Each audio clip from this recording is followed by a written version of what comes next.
Hey, I'd like to welcome you to another episode of Mission Matters.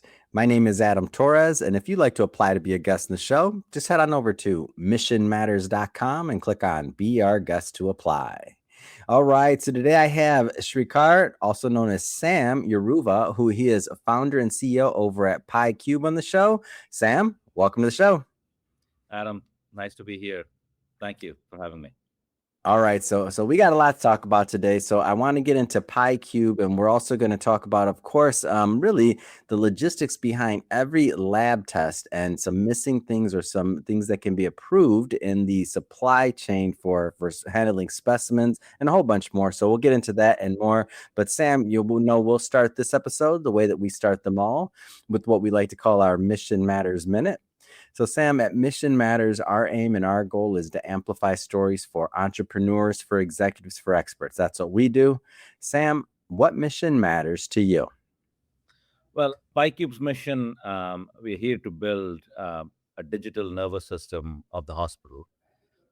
We help health systems gain real-time visibility into their biomedical assets that are right next to the bedside, in the sample area, specimens that they collect in the pathology areas, millions of samples that they collect in clinical workflows using passive RFIDs, our software, and AI. Our goal is to eliminate waste, prevent lost samples, reduce unnecessary capital purchases that hospitals try to do. Millions of dollars are wasted. So bottom line is give the frontline caregivers a decision based on digital information that they're given to make support them in making decisions and make a connected operational platform within the health systems. That's our mission, to make hospitals intelligent. Now, I want to get further into PyCube, of course, but before we, especially this concept of, I'm trying to wrap my head around what, like, handling millions of samples, what that even looks like. I can't even fathom that. But before we get into that, let's go a little bit further back. Were you always kind of in healthcare or tech, or like where'd all this start for you? No, I'm a guy who's trained. I'm an engineer by training, nothing in health at all. My third company that we are running at this point. My previous two companies, luckily, we were able to exit. I was lucky, I should say. But we built smart contracts, a company, which was very smartly looking at contracts and cutting down the time that procurement and legal would take. And how do you build it? We were able to exit that company. There was a tech company that we've actually built. This is my third company that I'm running in healthcare. Because my background was I was a data center architect. My job was to build applications that move from New York to California within milliseconds. So I worked in different companies, and while working there, so I came out and started, I wanted to do something in data center technology, helping customers. Then Amazon Web Services happened. AWS Cloud came in. Some wise guy told me that in the first year, when we went there, it said, I remember my customers asking me, "Hey, what is cloud? Can you explain me a little bit?" The second year they said, "I know cloud. Can you tell me a little bit more?" Third year they said, "I have a quote from cloud. Can you compete with it?" It's like, wow, this has changed. Now AI is happening the same way. It's very fastly moving. Back then, my advisors actually told me that this is the sinking ship of data center technologies that you're coming in. Cloud is going to take over the entire thing. That's my greatest lesson. Said technology doesn't sell, solutions sell. That's how I moved into healthcare and started working with a lot of health systems. And that's how my entry into healthcare came in a decade back. Going from, I think it sounds to me like you at first were working in other companies, and then you, as you're creating these other companies, you're looking at kind of like the opportunity of like what's next. Is this kind of where you came to PyCube, or like how'd you settle on this idea? Like this was going to be like something major for you? Well, healthcare was when I started my companies. I don't think it was anything big, of going to Mars kind of a thing. It was I started my first company because I just needed. My father had paralysis attack when I was in school, and I noticed from my father that hey, he was a single breadwinner in the house so. Oh no, you need to have, even when you get sick, you need to have a second stream of income. And that's how I started my company. That's how but it was nothing crazy, nothing big. But the curiosity started. I was a hard worker. I used to work Yeah. good number of hours and learning, and I was curious enough to see, hey, what else can I do? And that's how I Yeah. started getting into newer opportunities and newer things. Say yes. I think there's a movie from Jim Carrey. I think say yes for everything, and Yeah. that's opening opportunities. I think that's a part of the story. I started saying yes to a couple of hard things that I never thought I would do, and here we are, and started looking into things in a different way. How did the original idea for PyCube come about? How did you originally settle on that particular idea?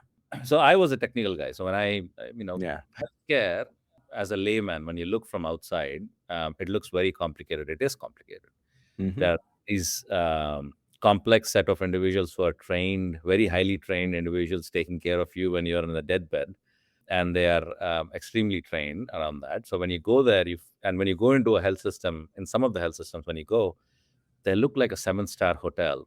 Have this LED screens and everything of that sort. So I said, hey, there is a lot of money here, and healthcare is Hmm. always important because we as humans need to be taken care of, and health is an important part of it in our That's life. true.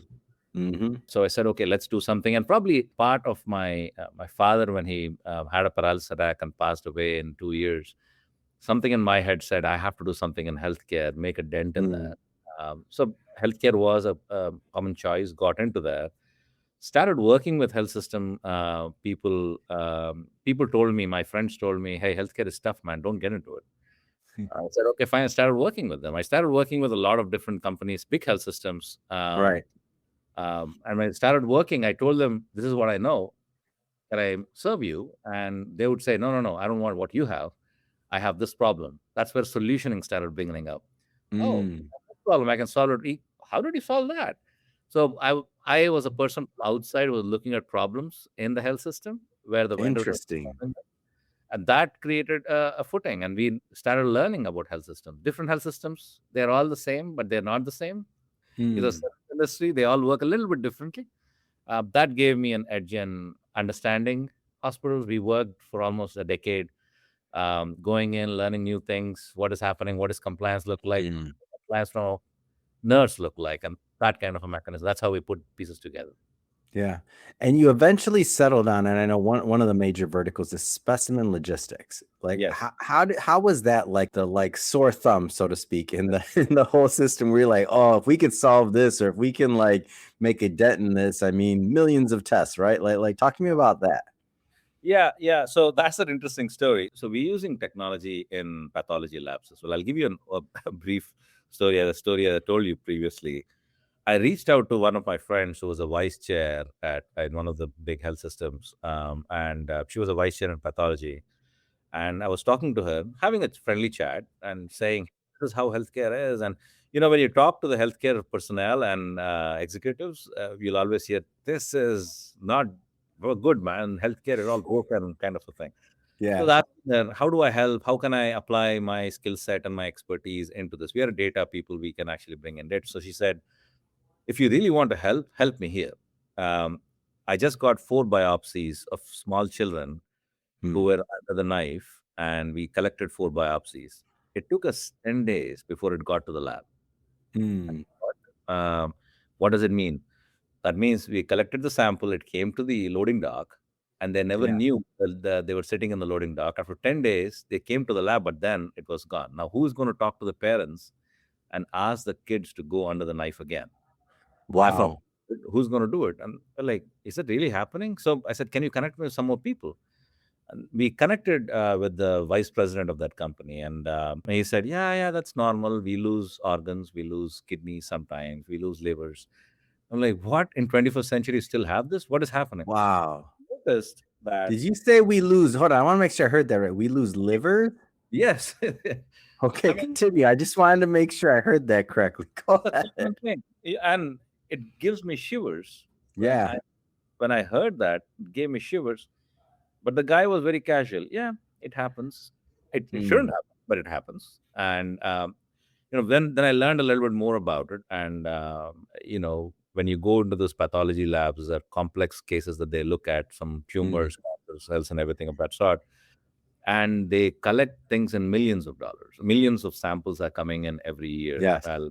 One of the health systems we were working with, they have 17 million samples coming in. Second one is 12 million samples. So when you're dealing with Wow. millions of samples coming in with one health system, things happen. And especially the samples that are, irretrievable. That means once you take a tumor sample from a patient and if you Mm, lose, and I put my son in the middle of that. I said, mm. what would I do if I had a problem in my family? What would my Wow. action be?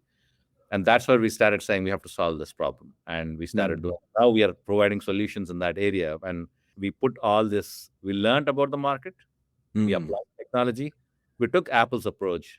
We said, what is the customer experience? What is the experience that the patient wants? And what is the experience that the individual at a hospital want? And how do we apply the right technology and bring this together? And now we are able to take up these millions of samples that are moving in and out, Yeah. uh, help health systems to track them and visualize properly. And, Hmm. easiest thing is, save patient's life if possible. The best thing I could do is save a patient life if possible sometimes. Wow. And looking at, I want to stay in the beginning of the story a little bit longer here. So I know where you're at now, and we'll get further into that. But what is it? So now you have this problem. What do you do next? Like, I want to stay in that phase of it a little bit more. So you got this problem. You're like, okay, this is a big one. Like, Yeah. I can't believe this is happening. You're going out. You're interviewing / talking to other healthcare systems, other people. They're introducing you. What do you do next? Like, as a creator and as a developer, like, what do you do next? Interesting enough. So when you, as an entrepreneur, if someone in your audience is an entrepreneur, Oh, there's technology. many. They're listening. So what happens is, when you build a solution or when you find a problem for a solution, that's not enough to make Yeah. it dead. You need to know how to make it available for the customers, because every customer is different. I can't purchase. I want it, but how are you going to sell it? And Right. how can I adopt it? How can I maintain it? And how can I grow? So we as individuals, imagine, the we are living longer Mm, in America and in the world, yeah. compared to a couple of decades back. We have more tests today. That means 20, 30 years back, I don't even believe that we have some of the tests, but now we have those tests and For we are sure. Yeah. able to test them out. So more tests are coming in, more diagnostics are coming in. We are living longer. So obviously, as we And it's scale, only going to increase in the future. There'll be more tests. There'll be more insights for sure. Go ahead and continue. and how do you scale them, right? Whatever technology Mm, you're applying, how do you scale? How do you sustain this scale for the next couple of mm. years? At the same time, how do you, in the business model, how do you make it subscription based? How do you make it easy for the customers to consume this technology? Yeah, to adopt it. Yeah. Wrong. That's where my struggle is at this point of time, because every hospital, and educating the customer, that's the biggest piece of the puzzle. Because Mhm.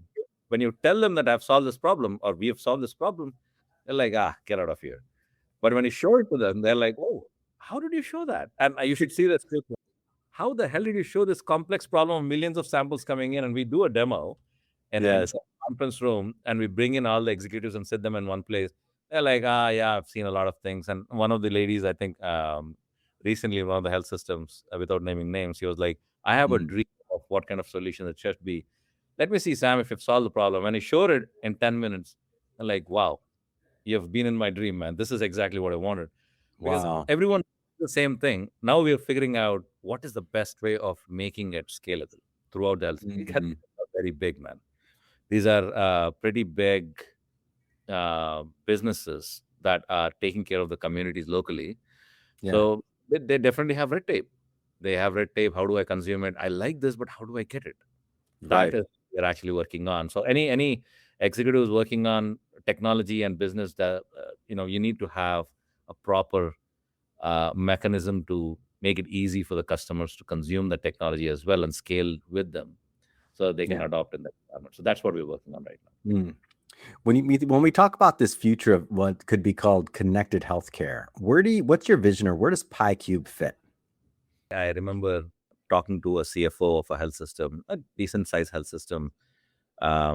He called me and asked, Sam, what do I do with health system? And I want to adopt AI. I want to cut costs.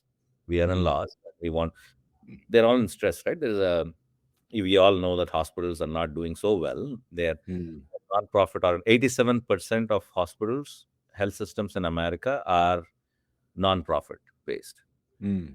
That means they don't care about profits as much, but they do care about the bottom line. They run as a business, but they're Of non-profit. course. So, but they're big. a normal average health system is about a $4 billion revenue, Mm. right? So they make a lot of money, and they take care of a lot of millions of people. So he was asking me, how do I cut my costs and keep improving these new people who are coming in, because I can't Right. sustain taking care of these, because their pressure from Medicaid is being cut down, the prices are cutting down. So my money is coming down, and how do I take care of these guys? And I want to survive. I want to survive here. So he was Yeah. asking me how to apply AI. How do I make it into it? So I told him, and he was telling me that one of his friends told him that healthcare cannot apply AI, and you have to change all your processes. And I said, no, no, no, wait. You're not able to apply AI because they have paperwork. You'll be surprised. Most of the health systems still use pen and paper. Mm. Adam took something from me, a $20,000 asset, a mobile ultrasound machine. You write it Mm. on a paper saying Adam took it. That paper is somewhere, and you're putting it in the logs, but I don't know who took it. You know, Yes. 25,000 is not found again, right? Wow. So when you digitize these processes in a proper way, you can take an example of Uber Eats. Today, if you're applying or buying, if I order food from my home, I know exactly when it's been prepared, when it's been taken, when the guy has picked it up, when has he come to my home, Mm. and how within seconds I'm able to see what is happening. That Right. is missing. Once you do that, you are able to analyze the data of seeing, should I increase or decrease the time of that courier? Should I change? Mm. Without that, if you're pen and paper, there is no improvements. Then you can apply AI to optimize. So this intelligent hospital is by connecting Mhm. data lines or data streams and then making them AI ready for tomorrow. That's our Mm. goal, and that we are trying to build here. That's amazing, and you must have saw my Uber Eats yesterday because, when you talk about improvements, I'm thinking about they missed an item and they refunded me immediately, like, and I'm thinking to myself, like, "Wow, what a great service." I didn't have to call anybody, I spent thousands of dollars on this particular service, so they're like, to keep me happy and on their platform, give me 10 bucks back, who cares? Like, they're Yep. just super smart, but they have the data, they have the analytics, so that's, again, just piggybacking on your very, simple Uber Eats example, but like, what can that mean when it means to, like, improving healthcare and saving lives? Yep. Like, that blows my mind to even think about it. We always believe that we are innovators, not inventors. Hmm. I'll give you an example of Uber Eats that you're talking about. Yeah. Uber did not invent anything new. They just Mm-mm. innovated business model, right? So Mm. the GPS were already there, the cars were already there, the drivers were already there, the people who were driving were already there. They just Mm. created a new model, a new way of doing business, and that Yeah. changed the thing. So they didn't have any parents for a long period of time, except for process parents that they got lately. Hmm. So business model innovation is what we're looking for. We're not trying to invent technology. In Yeah. a complex world like this, I think a newer way of doing business is more important than coming up with Mm. technology altogether. So yeah, that's Love a it. amazing way of applying technologies in different ways. And that's what we believe in. It's great. Sam, this has been a lot of fun. I really enjoy learning about PyCube, about your business. What's next? I mean, what's next for you? What's next for PyCube? We are excited to, for us, when we start working with curious people and hungry people at healthcare, we are coming across many new ways of providing these solutions with same technology, same mechanisms, Yeah. get the newer areas. We are getting into blood transfusion medicine. Apparently, there are big issues there, and they don't have enough support from the vendor community or industry community. We are going into that area. We are Mm. helping the customers on the pharma side as well. So we are very excited about the customers holding our hand and taking us into newer areas, and we get Right. new things to solve. I enjoy solving problems. So for us, we have newer things to bring to the market. Building this new digital hospital platform, Mm. hoping that the customers can pick and choose the problem they're facing as a priority Mm. in their environment, and educate the customers about how to use AI. And Mhm. AI, it's been phenomenally growing, man. It's making so much news, and Mm. my our goal is to see if we can help customers adopt AI safely, securely, ethically, Mm. into the right place where they can. So that's the goal, and we are moving in that direction, and we are seeing some good progress in that area. Man, Sam, I like people like you. I just wish I had a problem that was big enough to give you. You're working with big healthcare systems, but I'm like, man, I want to give you some problems too so you can solve them. my problems just aren't big enough for you, Sam. You put them on the same platter, man. No problem is big unless you start getting in, man. Fantastic. I always say that, and Oh, that's great. work with you someday when you're in some healthcare system and you see a Absolutely. Sam, how do people follow up? How do they connect with you and your team? How do they learn more? How do they follow the journey? we have a lot of information on our website. We keep posting our stuff on the website as well. It's pycube.com, that you can actually get more information. I'm active on LinkedIn as well. If anyone is curious about getting more information about what we're doing, and if a health system executive is part of the thing and want to learn to see if possibility for the health system to act on these kind of technologies, I'm more happy to engage with them as well on LinkedIn. Wonderful. For everybody listening, just so you know, we'll definitely put some links in the show notes so you could just click on the links and head right on over. And speaking of the audience, if this is your first time with Mission Matters and you haven't done it yet, hit that subscribe or follow button. This is a daily show each and every day. You heard me right. We're bringing you new content, new ideas, and hopefully new inspiration to help you along the way in your journey as well. So hit that subscribe or follow button. And Sam, man, appreciate all you do. And thanks again for coming on the show. Thanks for having me. Thank you, guys.